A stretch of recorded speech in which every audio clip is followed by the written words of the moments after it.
The CEO was in the middle of a billion-dollar deal when a soaked little girl walked into his office, held out a note, and said, "My mom says you're my dad."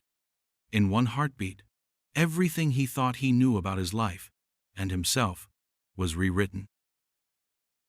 The storm outside had started as a whisper, soft raindrops tapping against the windows of the high-rise tower that overlooked the city. Now it was a full symphony of water and wind, painting streaks across the glass walls of Coltech's top floor. Inside, the lights were warm, the air perfectly regulated, and the man at the center of it all was entirely focused on the glowing screen in front of him. Grayson Cole sat at the head of the long conference table, wireless earpiece tucked into place, voice calm and confident as he spoke to a dozen invisible investors on a video call. His tone never wavered as he broke down market trends, strategic pivots, and third-quarter projections. To them, he was a machine, always prepared, always precise. A man who had taken a small cybersecurity firm and turned it into a billion-dollar tech empire before his 35th birthday. He didn't notice the knock at first. It was soft, uncertain, and easily drowned out by the hum of technology and the constant clicking of keyboards from assistants just beyond the glass. But when it came again, a little firmer this time, something in it caught his attention. Grayson glanced up mid-sentence and paused. At the door to his office stood a child, a little girl, no older than 7 or 8, her dark hair soaked and clinging to her face, her small body wrapped in a thin, too-large hoodie that was already dripping onto the floor. Her shoes were muddy, her jeans were wet to the knees. She didn't look scared, just tired and determined. In her hands, she held a folded piece of paper, clutched so tightly that the edges had gone soft. Grayson blinked, confused for the first time in the entire meeting. "I need to step away," he said into the headset, voice steady despite the sudden knot in his chest. "Send the reports to my assistant. I'll follow up this evening." He ended the call without waiting for replies, then stood and moved to the door, the silence in his office pressing in now that the voices were gone. The girl didn't flinch when he opened it. She looked up at him with wide, steady eyes the color of deep river water, and held out the note. He took it before saying a word, his mind already racing with questions. Who was she? How did she get up here past security? Was this some kind of prank or emergency? He unfolded the paper with careful fingers. It wasn't long, just one sentence, written in looping, feminine handwriting that looked shaky but deliberate. "Her name is Ava. She's yours." Grayson stared at the words. Then he looked back at the girl. She didn't say anything. She just stood there, wet and waiting, like she'd been standing in doorways her whole life, hoping someone would finally open one all the way. Rain dripped from her sleeves onto his polished floors, forming little puddles at her feet. Her cheeks were pale, but her chin was tilted up, defiant in the way only a child who's been hurt too many times can be. And in that moment, for the first time in his well-structured, perfectly managed life, Grayson Cole didn't know what to do. Grayson crouched down slowly, holding the crumpled note in one hand, the other braced lightly against his knee. The little girl didn't move. Her eyes never left his face, and he couldn't look away from hers. There was something about them, about her, that tugged at a place inside him he didn't even realize was still open. He cleared his throat, trying to keep his voice gentle. "What's your name?" "Ava," she said, her voice small but steady. "My mom says you're my dad." The words hit him harder than he expected. Not loud, not dramatic, just quiet and calm, but they landed like a punch to the chest. For a moment, he couldn't speak. He stood up a little too fast, moving backward as if space might help him breathe. This had to be some kind of misunderstanding, a mistake, a sick joke. But the girl didn't laugh. She didn't look like she was here for games. He looked around, expecting to see someone outside the glass doors, maybe her mother running toward them with an apology, claiming it was all just confusion. But there was no one. Just rain, sliding down the windows, and the distant sound of traffic below. "Ava," he said, trying to sound calm. "Where's your mom?" Ava looked down at her shoes. "She's gone." "Gone where?"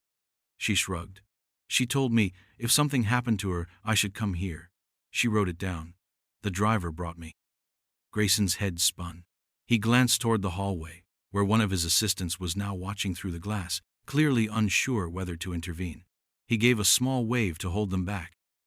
The last thing this child needed was more strangers asking questions. He turned back to her. Do you know your mom's full name? Emily Hart, Ava said quietly. The name stopped him cold.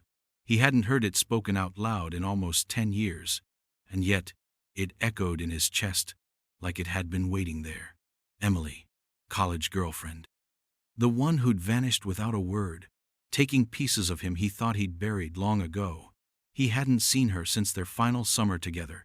No calls, no messages, just silence. Until now. Grayson stared at Ava, really stared, and saw it. The curve of her jaw, the way her eyebrows arched when she frowned. She looked like Emily, but there was something else too. A flicker of something in her face that wasn't hers. It was his. Come in, he said quietly, holding the door open wider. Ava hesitated, then stepped inside, her wet sneakers squeaking against the tile.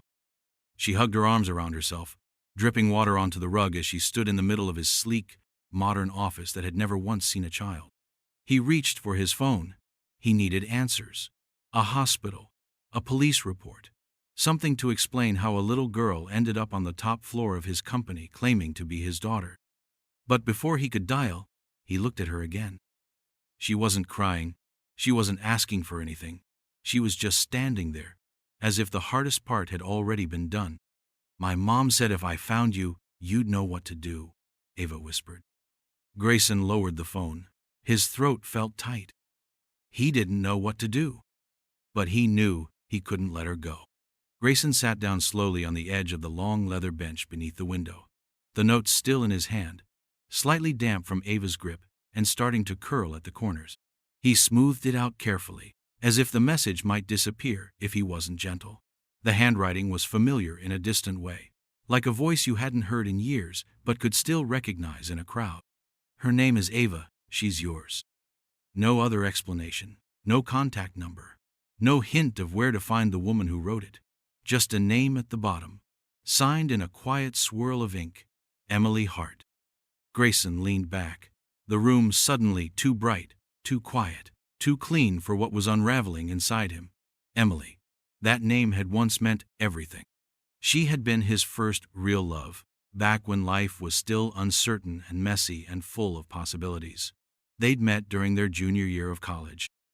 She studied journalism, always scribbling in little notebooks, asking questions about everything. He had just begun building the early code that would eventually become his empire. She believed in it, believed in him, long before anyone else did. And then, one day, she was gone. No argument, no warning, no closure. He woke up one morning to find her half of the dresser empty, her toothbrush missing, and a single note on the counter that said, "I'm sorry." That was the last time he heard from her. He'd searched for a while, tried to call, checked in with friends. But eventually, he'd done what he always did. He buried the ache and focused on building something that couldn't leave him. Now here was Ava, standing in his office, carrying her mother's silence like a shadow. He looked up at her. She was still near the door, not moving, her hands folded in front of her. She looked too small in this space, made for glass and metal and power. Her eyes searched his face, not for kindness or approval, but for something steadier, recognition, maybe. Proof that she hadn't come all this way for nothing. "Your mom," he said, his voice rougher than usual. "She told you to come here." Ava nodded. "She said if anything ever happened to her, I should find you. She told me your name. She said you had a big office in a tall building. She made me memorize the address." Grayson stared at her, the weight of that simple sentence settling into his chest. Emily hadn't just sent Ava. She'd planned for this. She'd made sure her daughter knew where to go. Which meant Emily had known something was coming. Something she hadn't been able to stop. "Do you know what happened to her?" he asked gently. Ava's face didn't change much, but her voice got smaller. "She got sick. A lot. She was in and out of the hospital. She said it wasn't going to get better." There it was. The reason. The push that brought a little girl through the rain to the top floor of a skyscraper, holding nothing but a name and a hope. Grayson swallowed hard. He wanted to ask more, needed to understand why Emily had kept this from him for so long. But right now, the only thing that mattered was the girl still standing there, still waiting for someone to decide if she belonged. "Come here," he said quietly, patting the seat beside him. Ava hesitated, then crossed the room and sat down, her body stiff, her shoes still wet. He handed her a clean towel from the drawer beneath the coffee bar, and she took it without a word, rubbing at her arms. He watched her, the pieces of a mystery forming slowly in his mind. Emily was gone, and Ava was his. Security was already moving behind the scenes. Grayson had made one quiet call, and within minutes, 2 of his most trusted staff were discreetly tracing every record they could find on Ava Hart and her mother, Emily. They would confirm the girl's identity, track where she'd come from, and make sure there wasn't some twisted scam unfolding in the middle of his office. It was protocol. It was protection. But even as his team worked, Grayson knew deep down this wasn't a trick. Because no one could fake those eyes. He glanced at Ava, who had curled up at the far end of the bench, towel draped over her lap, watching the rain outside like she was waiting for it to stop something other than the weather. She didn't look afraid. She looked tired, like a child who'd been brave for too long. Grayson leaned back in his chair, the city skyline stretching beyond the window like it had 1,000,000 times before. But now, it felt distant, quiet. He wasn't thinking about his next investor meeting, or the product launch he was supposed to prep for tonight. He was thinking about a girl in a yellow sundress, laughing in the heat of a college summer. Emily Hart had been lightning in human form, sharp-witted, bold, always chasing the next story for the campus paper while dragging him into late-night diner booths and sunlit library corners. They'd met during his junior year, when he still believed success was something you had to chase at full speed.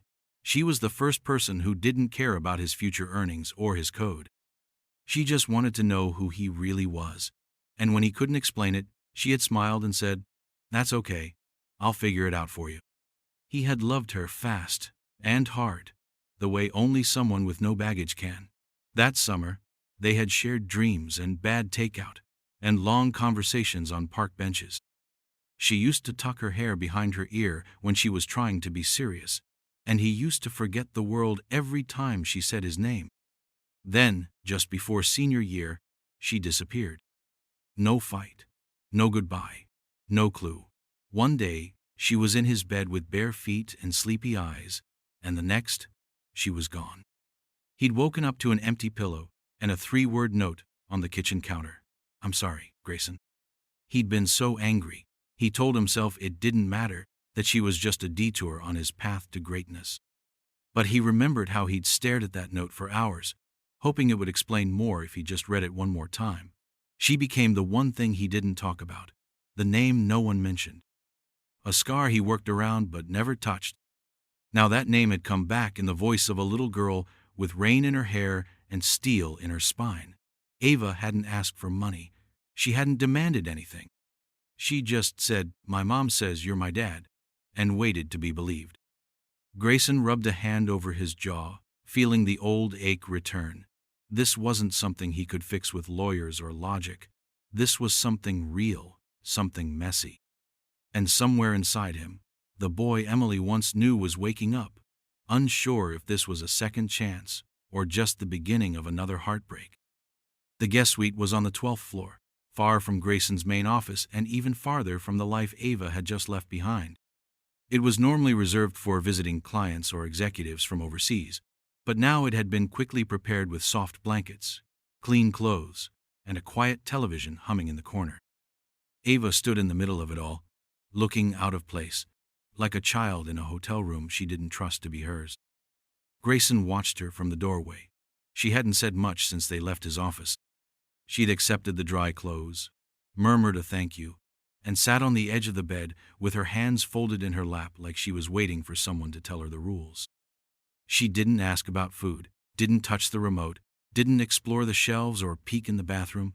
She just waited. Grayson nodded to the assistant who had escorted them and then stepped inside, keeping his voice low. "I've asked someone to bring you some soup," he said. "You probably haven't eaten today." Ava shrugged. "It's okay." He sat in the chair across from her, not too close.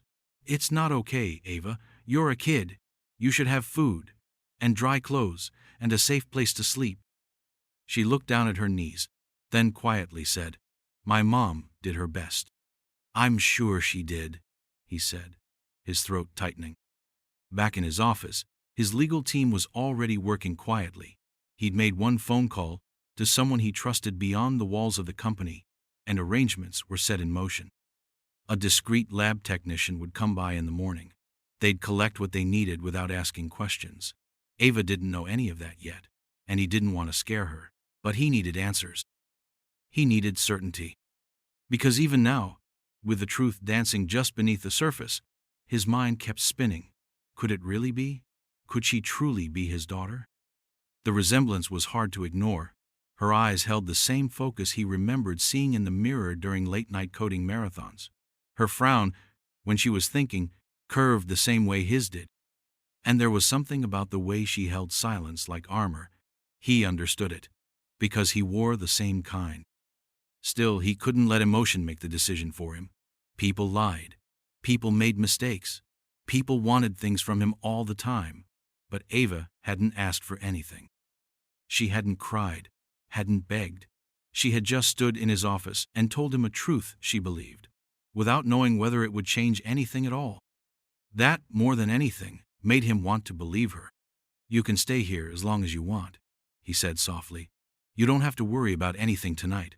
I'll make sure you're safe." Ava looked up at him then, her expression unreadable. "Okay," she said, "but what happens after tonight?" Grayson didn't answer right away. He didn't know what the DNA test would say. He didn't know what the future held. But one thing was already becoming clear. Whether or not the test confirmed what his gut already suspected, Ava had walked into his life for a reason, and he wasn't going to let her walk out of it again. The next morning, the sun came out, warming the glass walls of the building and softening the sharp edges of the city skyline. Inside the suite, Ava sat by the window with her knees pulled up to her chest, her arms wrapped tightly around them. She hadn't turned on the TV, hadn't touched the books Grayson left on the nightstand, and hadn't said much since waking up. She just stared out, quiet and still, as if waiting for something she didn't want to see. Grayson brought in a tray of breakfast himself, even though he had an assistant who could have done it. He thought maybe seeing a familiar face would make Ava feel more at ease. But when he entered, she flinched just slightly, her shoulders tightening before she turned to him with a polite, almost practiced smile. "I brought pancakes," he said, placing the tray on the table. "There's fruit too, and hot chocolate." "Thanks," she said softly, but didn't move from the window. He watched her a moment longer. Most kids he'd met at this age were full of noise and questions. But Ava was different. She said little, and when she did speak, her voice was measured, careful. She didn't ask about his job, his office, or even his home. She didn't reach for his phone to play games, or explore the drawers, or open the curtains wider to see the city better. She didn't do anything a typical child might do. She was watching, always watching. He sat in the chair across from her, picking up a fork just to give his hands something to do. "Did you sleep okay?" She nodded, eyes still on the window. "Yeah. You know, if you want to talk about your mom, I'm here. I don't know everything that happened, but—" "I don't want to talk about her," Ava said, a little too fast. Her voice was sharp, and then, as if realizing it, she added more quietly, "Not right now." Grayson nodded, sensing the invisible wall between them grow just a bit taller. He didn't press. Still, he noticed things. How she barely touched the food unless he left the room. How she flinched when the cleaning staff knocked loudly on the door. How her eyes darted to exits like she was always planning a way out. Later, when he raised his voice on a call, only slightly, only out of frustration, he saw her jump from the corner of his eye. Not dramatically, not enough to draw attention, but her body tensed like it had been trained to brace for impact. That was when something inside him shifted. Ava wasn't just sad, She wasn't just grieving. She was scared. Not in a way she would admit, but in the way she carried herself, in the way she moved, like someone who had been let down before and learned not to expect anything else. Grayson leaned back in his chair, phone still in hand, voice now softer, gentler. He ended the call and watched her, watched the way she avoided looking at him now, pretending to focus on her shoelaces. She wasn't just hiding pain, she was hiding stories, things she'd seen, things she'd learned to keep to herself. And in that moment, Grayson realized that bringing her into his life wouldn't just mean giving her a place to stay. It would mean breaking through years of silence and secrets. It would mean earning her trust the hard way. But for reasons he couldn't fully explain yet, he was already willing to try. The call came just after sunset.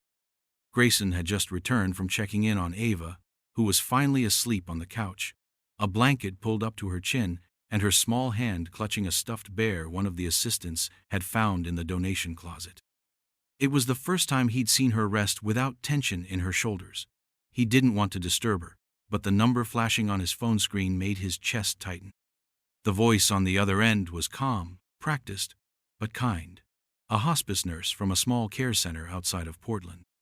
She explained gently that Emily Hart had passed away 2 nights ago, quietly in her sleep, after a long battle with cancer. The nurse apologized for the delay. They had spent a day trying to contact someone from Emily's records. Then they found the note, tucked inside a folder labeled, "Only if something happens to me," along with a sealed envelope with his name on it. Grayson didn't speak for a long moment. The nurse waited, giving him space, and finally said, "She spoke about you. Not often, but when she did, it mattered." He cleared his throat, managed to ask what he needed. Yes, they would send the envelope. Yes, he'd cover any arrangements needed. And yes, Ava was with him now. She was safe. After the call ended, he sat at the edge of his desk, hands clasped tightly. It was final now. No more unanswered questions. No chance to call and demand an explanation. No opportunity to see her face again. Just silence and a sealed envelope on its way to his door. 2 days later, it arrived. A plain white envelope, hand-addressed in the writing he remembered. Inside was a single folded letter, a few pages thick, worn slightly at the edges, as if Emily had written it weeks ago and read it more than once before sealing it. He unfolded the pages carefully, his hands already shaking. "Grayson, if you're reading this, then I'm gone. I didn't want to leave things like this. I didn't want to hurt you again. But I know I already did, and there's no way to make it clean. Her name is Ava. She's 8. She's yours. I should have told you. I almost did so many times. But I was scared. Scared of what you'd say. Scared of what it would mean. Scared of dragging you into a life that was no longer clean or simple or full of promise like it was back then. You had your whole future ahead of you. I saw how hard you were working, how much you wanted to build something great, and I didn't want to be the reason that dream got smaller." Grayson paused, the words already burning. "I left because I was pregnant, and I didn't know how to tell you. I didn't know how to make sense of the fear that sat in my chest every morning. I didn't have the perfect answer, so I disappeared. And then time passed, and it got harder to come back. She is brave, Grayson. She is smart. She sees everything, too much sometimes, and life hasn't been kind to her. I did what I could, but we struggled. I was sick for a long time before I let myself admit it, and when I knew the end was coming, I gave her your name. I told her to find you, because I knew you would do right by her. Because I knew, no matter how I left, the man I once loved was still there. She might not trust you right away. She's careful, but she's worth everything. I know I should have trusted you with her from the beginning. I hope you can forgive me. I hope somehow you'll forgive yourself too. Emily." Grayson sat back, the letter trembling in his hands, his chest heavy with things unsaid and years lost. But under all that weight, one truth burned through. She had given Ava to him, not out of guilt, not out of desperation, but out of belief. And now, all that was left to do was proof that she had been right. The envelope sat unopened on his desk for over an hour. Grayson had read the sender's label twice, then just stared at it in silence. Inside were the results he had asked for, the cold proof. The science that would either confirm or unravel everything that had taken root in his heart over the last few days. It should have been simple. Numbers. Percentages. A conclusion. But he couldn't bring himself to open it. Not right away. Down the hall, Ava was in the conference room, quietly drawing on the back of a printed spreadsheet. She hadn't asked where he went or why he looked so tired. She was getting used to being in this building, walking its polished floors, eating breakfast next to men in suits who didn't know what to say to her. She still didn't smile much, but she didn't flinch anymore either. Grayson finally picked up the envelope and tore it open with a sharp breath. 2 pages. The first one full of technical language and genetic data. The second one simple and final. Probability of paternity, 99.9999%. His hand dropped to the desk. He stared at the paper, reread the line twice, then leaned back in his chair, letting the truth hit him in full. She was his. There was no room left for doubt, no need for second-guessing or polite hesitations. Ava was his daughter, and he had missed 8 years, 8 birthdays, 8 bedtimes, 8 chances to pick her up when she fell, or tell her that her drawings were beautiful, or sit through her stories, even when they were messy and made up and went on too long. Grayson exhaled slowly and closed his eyes. In the boardroom, he had a reputation for being cold, decisive, untouchable. He could walk into a meeting and dismantle a company's defense in under an hour. He could fire a man without raising his voice, but nothing in his world of power and numbers had prepared him for this. Not the guilt, not the regret, and not the ache in his chest that had been growing since the moment Ava said, "My mom says you're my dad." He walked down the hall without really thinking about it, the test results still in his hand. The door to the conference room was cracked open. Ava was sitting cross-legged at the end of the long table, pencil in one hand, tongue poking out slightly in concentration, as she tried to copy something from the front page of a magazine. It was a drawing of a house, and she was filling it with windows and flowers and a small figure standing outside the door. He knocked gently. Ava looked up. "Hey," he said softly. "Got a minute?" She nodded and set her pencil down. Her eyes met his, and for the first time, he let himself see it fully. The shape of her nose, the way her lips curved when she was trying to stay calm, the tilt of her head that matched his exactly when she was trying to read someone. "I got the test results," he said. She didn't move, but her fingers curled slightly against the table. "They confirmed it," he continued, voice tight. "You're my daughter, Ava." She looked at him for a long time, no expression on her face, just those steady eyes, taking in the truth. "I knew," she said finally. "You did?" She nodded. "My mom told me. She said you'd need time, but you'd believe it eventually." Grayson felt something break open in his chest. Not pain, not confusion. Something like hope. "I'm sorry I wasn't there before," he said quietly. "But I'm here now, and I'm not going anywhere." Ava didn't speak, but her shoulders relaxed just a little. Then she picked up her drawing and turned it toward him. "It's our house," she said, and in her voice he heard it too, a beginning.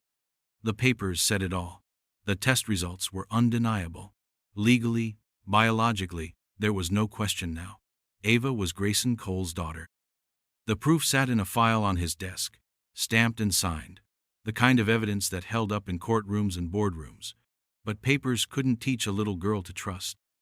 They couldn't undo years of uncertainty, of quiet disappointments, of a life lived without knowing the person who should have been there from the start. She still called him Mr. Cole. It happened the next morning, when he brought her breakfast to the suite. He tried to keep it light, tried to offer a smile, but she stood stiffly at the door and said, "Thank you, Mr. Cole," before taking the tray from his hands and retreating back into the room. Not Dad, not even Grayson. Mr. Cole. He told himself it didn't matter, that names were just names and time would fix things. But it stung more than he expected. He wasn't asking her to love him, not yet. He wasn't trying to replace the woman she'd just lost, but he thought maybe, just maybe, hearing her say his name with a little softness would mean they were moving toward something real. Instead, she kept her distance. At meals, she sat across from him like a polite guest. Her eyes rarely met his, and when they did, it was only for a second. She answered his questions, but never asked her own. She always finished her food, always said thank you, always folded her napkin neatly. It was all too careful, too quiet, like she was trying not to take up space. Grayson watched her draw one afternoon at the long table in the upstairs lounge. She didn't notice him standing there. Or maybe she did and just didn't care. She was working on a new picture, another house, this one with a tall window and 2 trees in the yard. In the corner of the page, she'd started to sketch 2 stick figures, one tall, one small, but then stopped. Her pencil hovered over the page for a moment. Then she flipped it over and began again on the blank side. Later, when he asked if she wanted to go to the park, she shrugged and said, "If you want, Mr. Cole." Not with excitement, not with curiosity. Just quiet agreement, like she was doing her part to be polite. Grayson didn't push. He knew this wasn't about rudeness. It wasn't about her being cold. It was about protection. Ava had built walls around herself, probably for a long time, and now those walls were the only thing keeping her upright. He understood, in a way he never had before, that being her father on paper meant nothing. He hadn't changed her diapers. He hadn't walked her to school. He hadn't been there when her mother got sick or when she woke up afraid in the middle of the night. He hadn't earned the name Dad, no matter what the document said. That would take more than a DNA test. That would take time, presence, patience. He looked at her from across the room, this little stranger who carried half his blood but none of his trust, and quietly promised himself something. He wouldn't just be her paper father. He would become the real one, even if it took the rest of his life. Grayson stood just outside the doorway, watching Ava from the hallway as she sat cross-legged on the floor of the guest suite, sorting puzzle pieces in neat little piles. She wasn't trying to solve it, just separating the edges from the centerpieces over and over again, like she needed to keep her hands busy to quiet the noise in her head. The house was silent, the kind of stillness that echoed, and in that quiet, he began to understand something deeper than test results or awkward dinners. Ava didn't trust him. Not really. And not because she was angry or shy. It went deeper than that. He had spoken earlier that day with the hospice nurse who'd been with Emily in her final weeks. The woman had offered more than condolences. She'd shared the pieces Emily hadn't written in her letter. The years Ava and her mother had spent moving from city to city, never staying too long. The months when Emily couldn't work, when money ran out, when the safest place they could find was a shelter where the locks didn't always work. Ava had seen things no child should have to see. Kindness that turned into cruelty, promises that vanished overnight, men who smiled with lies in their eyes. It explained the way she froze when someone spoke too loudly, the way she didn't flinch but instead went still, as if preparing for whatever came next. It explained why she checked the corners of every room before sitting down, why she never left her shoes far from the door, why she memorized the layout of places she didn't expect to stay. Grayson had grown up in comfort, private schools, vacations with parents who loved him. He worked hard, but he'd always had a net to catch him. Ava didn't come from that world. Her safety had depended on her ability to read the adults around her, and when she looked at him now, she didn't see a father. She saw another unknown. Another man in a suit, who might vanish when things got too hard. That night, he left the door to her room slightly open, not wide enough to be obvious, but just enough that she could hear him moving around, just enough that the silence didn't feel like abandonment. He didn't ask her to talk. He didn't press for answers. He didn't try to be her friend. Instead, he made sure there was dinner at the table, a light left on in the hallway, and a glass of water next to her bed. And slowly, he started to see signs. She no longer kept her backpack zipped up and resting by the door. She began leaving her books on the nightstand. Once, he saw her laugh quietly at something on TV. before remembering she wasn't supposed to relax and pulling back into her shell. Grayson knew it wasn't much. It wasn't enough. But it was a start. Trust, for Ava, was not something given. It was something earned, carefully, slowly, with quiet proof that this time, someone would stay. The room was beautiful. On paper, Grayson had called in a top interior designer, someone who specialized in children's spaces, and told her to spare no expense. Within 48 hours, the guest bedroom on the second floor had transformed into something pulled straight from a magazine. Soft lavender walls, a canopy bed with plush bedding, shelves filled with books, hand-painted animal murals, and a walk-in closet already stocked with clothes in her size. There was even a dollhouse that cost more than most used cars, sitting beside a stack of unopened board games. When Ava stepped into the room, she didn't say a word. She walked in slowly, looked around once, then sat down on the edge of the bed with her hands folded in her lap. Grayson stood in the doorway, waiting for some kind of reaction. Surprise, excitement, maybe even a small smile, but Ava only stared at the floor. "I thought it might make you feel more at home," he said after a moment, trying to sound casual. "If there's anything you don't like, we can change it, or add more. You can pick anything you want." She nodded politely. "It's nice, Mr. Cole." That was it. No curiosity, no exploring, no running to the shelves to pull down a book or to the dollhouse to open the tiny painted doors. She didn't even ask where the light switch was. She just sat, like someone waiting for permission to leave. Later that night, when Grayson checked on her, the expensive toys were still untouched. The closet was still perfectly organized.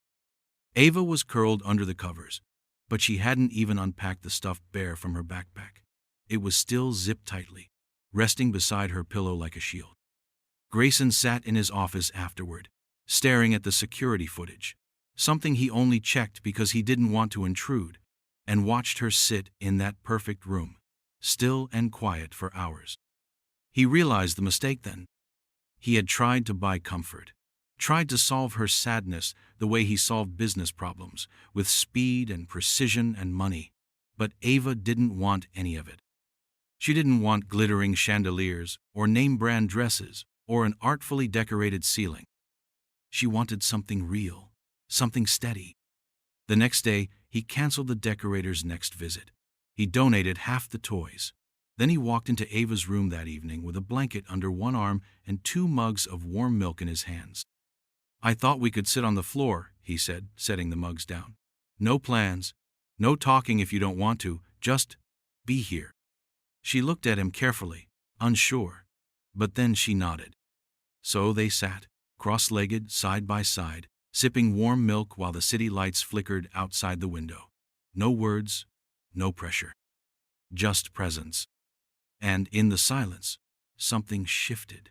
Not in a big way, not all at once, but in a small, important way. Because for the first time since she arrived, Ava looked around the room not as a guest, but as a child trying to understand if this place could finally be hers. Grayson wasn't much of a cook.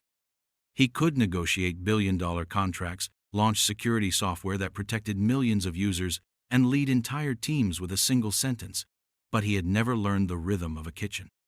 Still, tonight, he wanted to try. He had sent the staff home early. The house was quiet, except for the occasional hum of appliances and the soft patter of rain against the kitchen windows. Ava was sitting at the counter in her favorite oversized hoodie, legs swinging beneath the stool, watching him with the same wary curiosity she always wore when he did something unexpected. "I figured we could make something simple," he said, trying to sound confident as he laid out the bread and cheese like it was a high-stakes mission. "Grilled cheese. Can't be that hard, right?" Ava shrugged. "Mom used to burn it sometimes." He glanced up at her. "Well, I'll try not to set off the smoke alarm." She gave the tiniest smirk, but it disappeared almost immediately. Still, he caught it. He dropped the butter on the floor almost immediately after saying that, and muttered something under his breath that made her eyes widen. Then, trying to recover, he grabbed the spatula and accidentally flipped the sandwich too soon, sending half-melted cheese sliding out onto the burner. "Okay," he said, waving the smoke away with the kitchen towel. "That might not be the technique professional chefs recommend." Ava let out a sound. He looked up. It wasn't a cough, or a sigh, or another quiet reply. It was a laugh. A real one. Light and sudden and unguarded. It slipped out before she could catch it, like she hadn't meant for it to escape. And once it did, she pressed her hands over her mouth like she'd broken a rule. Grayson froze. Not because the sandwich was now definitely burned beyond repair, but because that sound, her laugh, was the most honest thing she'd given him since she walked into his life. She peeked at him through her fingers, her eyes round and unsure. "Was that a laugh?" he asked gently, not teasing, just hopeful. She gave the smallest nod. He leaned in with mock seriousness. "So you're saying I should open a restaurant?" Ava laughed again, this time without covering her mouth. "No, definitely not." "Fair enough," he said, smiling as he slid the ruined sandwich onto a plate. "But you've got to admit, it's a little impressive how bad I am at this." Ava nodded, her eyes still bright from laughing. "A little." They sat at the counter, sharing the sad, overcooked sandwich and warm milk from earlier, and something about the moment felt easy. Not perfect, not yet, but lighter. The air between them wasn't so heavy. The silence wasn't so sharp. That laugh, that single laugh, had cracked something open, not just in her, but in him too. Because in that sound, Grayson didn't hear fear or doubt or distance. He heard a beginning. Grayson hadn't meant to find it. He was changing out the sheets in Ava's room himself, something the house staff usually handled, but he'd told them to take the weekend off. He figured the quiet might be good for both of them. The sketchbook was tucked under her pillow, the corners worn soft and the cover bent from use. He paused when he saw it, debating whether to leave it where it was, but something tugged at him. Not curiosity, concern. He sat on the edge of the bed, careful not to wrinkle the clean sheets, and slowly opened the cover. The first few pages were what he expected. Sketches of houses, little stick figures in front of trees, stars in the corners, sometimes a cat or a dog. But the further he flipped, the more detailed the drawings became. Faces, people, some with names scribbled beside them in small letters. There were lines drawn between certain people, arrows and question marks, and more than once the word maybe underlined in tiny handwriting.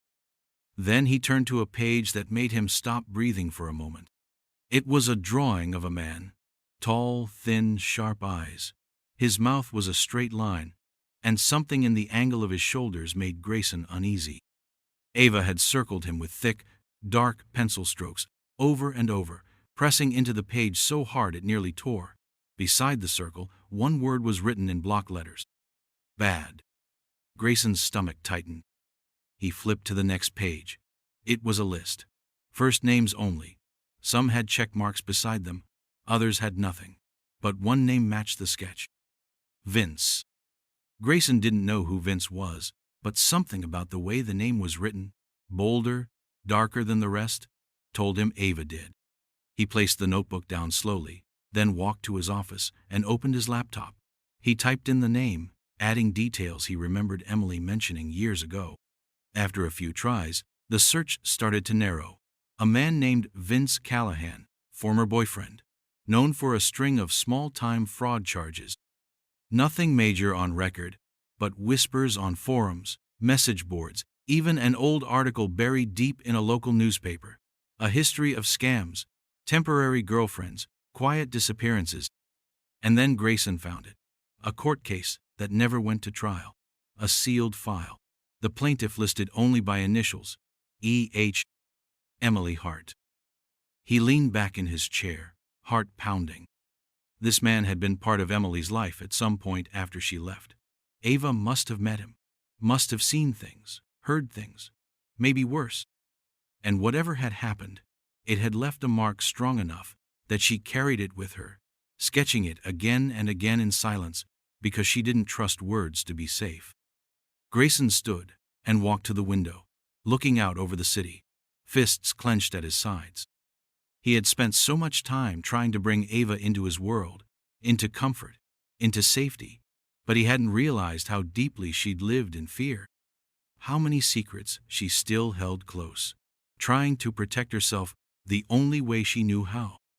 Now that he knew the name, the face, the past, he also knew this wasn't over. Not for Ava. Not for him.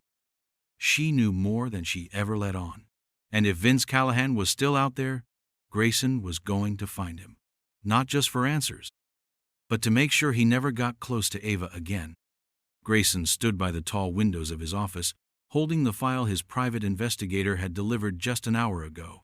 The sky outside was overcast, heavy with clouds that hadn't made up their mind to rain. Inside, the storm had already arrived. The folder in his hands was thick with background reports, old police records, names and numbers no one wanted to remember, and at the center of it all was one name that tied everything together: Vince Callahan. Vince had been part of Emily's life once, and not in a way that could be forgotten. The sealed court records hinted at harassment, threats, possible violence. Nothing had ever stuck. Emily had moved towns more than once. Every time she changed her number or found a new job, Vince wasn't far behind. The man had a talent for slipping through cracks, for staying just legal enough not to be caught, and just dangerous enough to keep people scared. Grayson looked at Ava's latest sketch on his desk, a drawing of a staircase with shadows behind it, long, bent lines stretching out like fingers.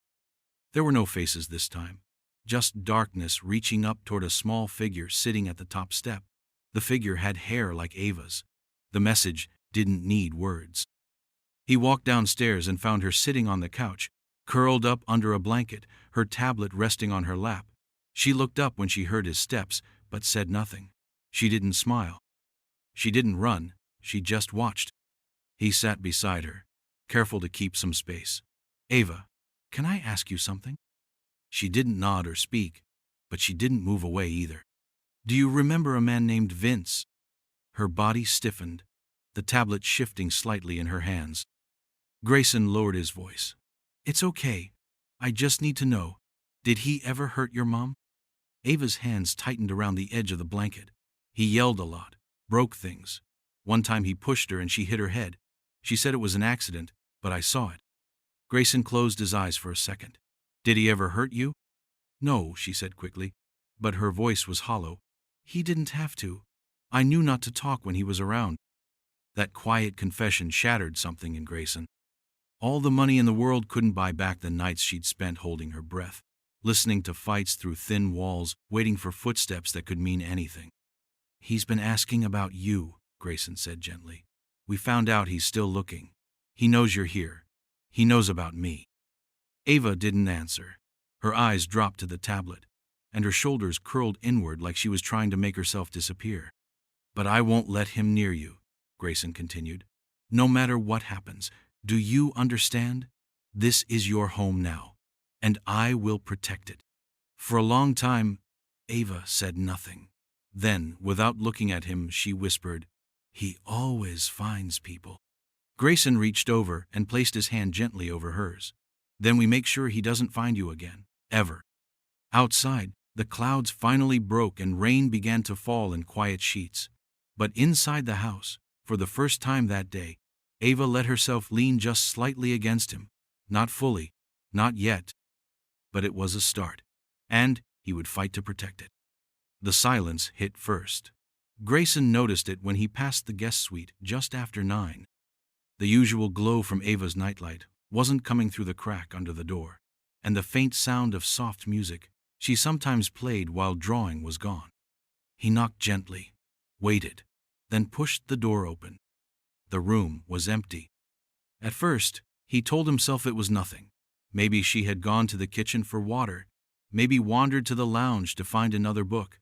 But the longer she stayed gone, the faster his heart pounded. He checked the bathroom. Empty. The living room. Empty. Her shoes were missing from beside the door, the small ones she always lined up neatly. Her backpack was gone too. Not just gone, taken. And that was what made him stop breathing. Grayson grabbed his phone and called security. "Lock down the estate," he said, already heading to his office. "Ava's missing. The house erupted into quiet chaos. Every door was checked. Every hallway swept. Staff were called. Surveillance systems activated. Cameras pulled up. Grayson stood in front of the massive screen on the wall of his control room, watching footage from the last few hours, frame by frame. Then he saw it. At 8:52 p.m., Ava stood at the front door. She hesitated for a long moment, her small hand resting on the knob, before stepping outside. No one followed. No one chased her. She walked alone toward the driveway, her backpack slung over her shoulder, head low. And then, at the far end of the screen, headlights appeared. A black SUV rolled slowly toward the gate. The driver's side window opened just slightly. Ava paused, looked up. Then she ran. She didn't run away from the vehicle. She ran to it. Grayson's hands clenched into fists. "Freeze it," he ordered. The tech zoomed in.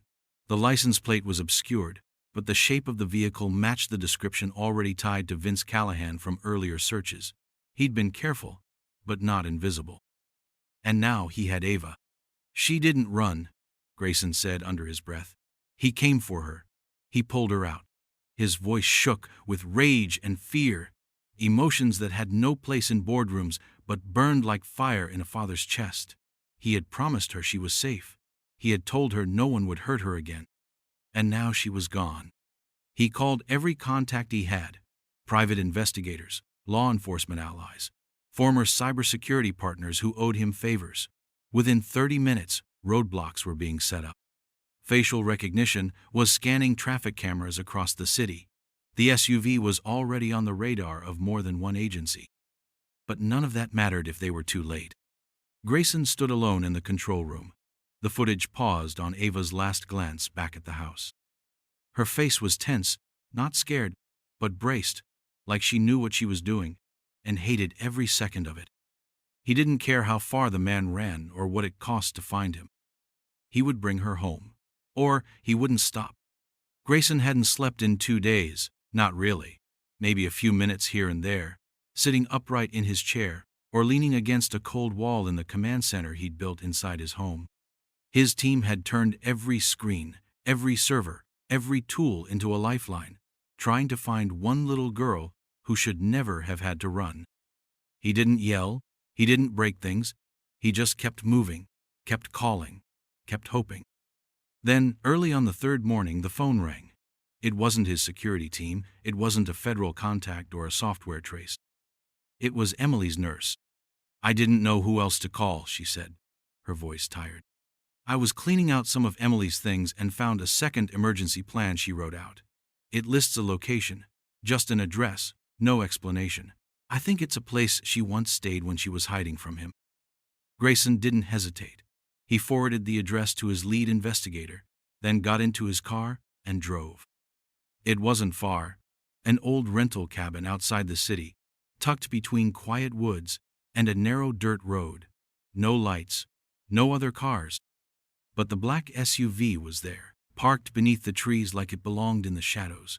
His team arrived moments after he did, surrounding the area quietly, waiting for his word. But Grayson didn't wait. He moved toward the front of the cabin, his heart pounding, every step slow and deliberate. The front door was cracked open, and inside, he heard the faint sound of voices, one calm and cold, the other small and tense. "She's not going with you again," Grayson said, pushing the door open fully. Vince turned fast, startled, his expression shifting from surprise to something more dangerous. "She came to me," he said. "Ask her." Grayson looked past him. Ava was sitting on the floor near the wall, her backpack still slung over one shoulder, hands clenched in her lap.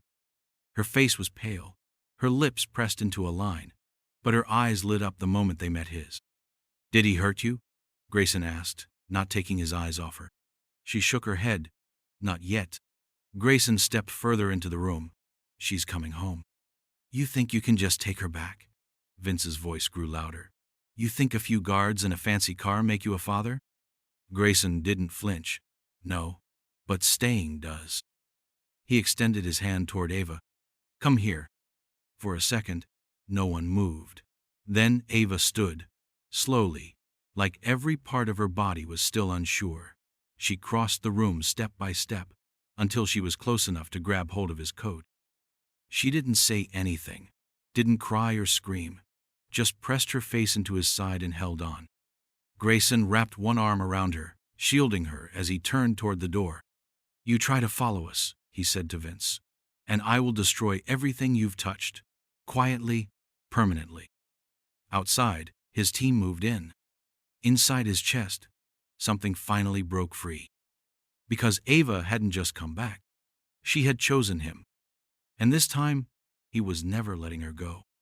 The room was quiet, except for the soft ticking of the clock on the wall. A social worker sat at the end of the table, papers neatly stacked in front of her, a gentle expression on her face as she spoke to Ava in a calm, patient voice. Grayson sat nearby, hands folded tightly in his lap, trying to look relaxed even though every second felt like a lifetime. Ava sat across from them, legs swinging just above the floor, her small hands resting on the edge of the chair. She wasn't drawing. She wasn't hiding behind her hoodie. She was just thinking. "We just need to ask you one question, sweetheart," the social worker said gently. "Do you want to stay with Mr. Cole? Do you want to live with him permanently?" Grayson didn't breathe. He didn't move. He just watched her eyes as they flicked between the social worker and the floor, and finally, to him. She didn't look away this time. For the first time since she'd stepped into his office, soaked and silent, she held his gaze. And in her eyes, he saw something he hadn't dared to hope for. Trust. "I want to go home," she said, her voice quiet but steady. Then she took a breath, the kind that clears away fear, and added, "With my dad." It wasn't loud, it wasn't dramatic, but those 4 words filled the room like sunlight breaking through a storm. Grayson felt something catch in his throat. Not pride, not relief, something deeper, something he'd never known he needed until this moment. Ava hadn't said his name. She hadn't called him Mr. Cole. She hadn't said father or guardian or anything formal. She called him Dad. The social worker smiled gently, nodding. "Thank you, Ava. That's all we needed." They stood, gathered their files, and told Grayson they'd be in touch soon to finalize everything. He barely heard them. His focus was still on the little girl across the room, the one who had once flinched when he raised his voice and refused to call him anything but a title. Now she was sitting straighter, looking him in the eye like she had finally decided something that couldn't be undone. After the door closed behind the social worker, the silence returned, but this time it was warm. Grayson knelt in front of her, eyes level with hers. "You sure?" he asked softly. Ava nodded. "You came for me." "You didn't make it easy," he said, a small smile tugging at his lips. She smiled back just a little. "I didn't want to get left again." He reached out, gently brushed a strand of hair from her face. "You won't be. Not ever." She leaned forward then, hesitantly, and wrapped her arms around his neck. No words, just a quiet hug, steady and certain. And in that moment, Grayson understood that this was what family meant. Not paperwork, not blood. It was choosing each other, over and over, no matter how hard it got. And Ava had chosen him. 6 months passed, not quickly, but gently, like pages turning in a book he hadn't known he needed to read. Grayson still ran his company, still sat at the head of meetings, still made decisions that shifted markets. But something had changed, something subtle yet constant, like a new rhythm quietly beating beneath everything he used to call important. He no longer stayed late in the office, not unless it was absolutely necessary. Even when deadlines pressed and calls stretched into the evening, he found himself checking the clock more often, packing up earlier, making sure he was home in time for the most important meeting of his day. Bedtime. Ava's room was now truly hers. Not because of the furniture or the books or the soft lights she picked out herself, but because it smelled like lavender shampoo and hot cocoa, and because her drawings were taped to the walls in uneven rows. She didn't ask permission to hang them anymore. She didn't ask permission for much of anything. She just belonged. At night, After dinner and homework and their short walks in the garden where she talked more than she used to, Grayson would sit beside her bed and read. She had a growing collection of stories, some silly, some serious. Sometimes she'd fall asleep before the end, one hand tucked under her cheek, the other still holding his sleeve. On those nights, he'd sit there a little longer, just watching, quietly amazed by how full the room felt now that she was in it. His office looked different too. The same desk, the same glass view of the city, but the walls told a different story. Framed drawings, crayon sketches of him with a too big head and stick arms, a picture of the two of them standing in front of a house with a crooked roof and a tree full of purple apples. One sketch had the words, "My dad," scribbled in the corner. His assistant had offered to scan and archive them properly, but Grayson said no. They were fine just the way they were. Every so often, usually in the quiet, just before sleep or during a drive home when Ava's voice drifted into a song she made up herself, he'd remember that rainy afternoon, the knock on the glass door, the folded note, the soaked little girl with eyes too old for her age. At the time, he'd thought she might turn his world upside down. He was wrong. She had turned it right side up. The house that once echoed with silence now carried the sound of laughter, of morning rushes and shared meals, of movie nights and bad jokes and whispered secrets between chapters of a bedtime book. Ava still had moments when she pulled back, when shadows from the past made her quiet again. But now, she let him in. She reached for his hand when she needed comfort. She asked questions about the stars and the future. She smiled more. Grayson didn't need reports or titles or money to know what success felt like anymore. He just needed that knock, the one that started everything. The moment a little girl said, "My mom says you're my dad," and changed his life forever. If this story moved you like it moved us, don't forget to give it a like. And if you want more powerful stories like this one, hit subscribe. We'd love to have you with us.